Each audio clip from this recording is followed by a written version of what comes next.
একদিন একটি মেয়ে তার স্বামীকে ডিভোর্স দেওয়ার সময় বলেছিল, তোমার মতো ছেলে যেন প্রত্যেকটা মায়ের ঘরে ঘরে হয়, কিন্তু তোমার মতো ছেলে যেন কোনো মেয়ের স্বামী না হয়। কেন বলেছিল এই কথাটি? কারণ তার স্বামী ছিল মা ভক্ত। তাই সকল ছেলেদেরকে বলা হচ্ছে, মায়ের প্রতি এতটা আদিক্ষেতা হয়েও না যাতে করে তোমার মায়ের জন্য তোমার স্ত্রী তোমাকে ডিভোর্স দিয়ে চলে যায়। মা তো মা, যে তোমাকে জন্ম দিয়েছি, আর স্ত্রী সে যে তোমার জন্য জন্ম নিয়েছি। মা তো তোমার জনমধাত্রী, আর স্ত্রী তোমার সহধর্মিণী।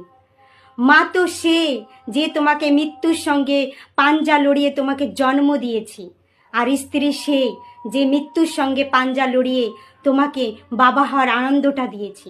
তাই মাকে যদি তুমি 100% ভালোবাসো, তাহলে তোমার স্ত্রীকে 90% ভালোবাসতে হবে, তবেই না সংসার সুখের হবে।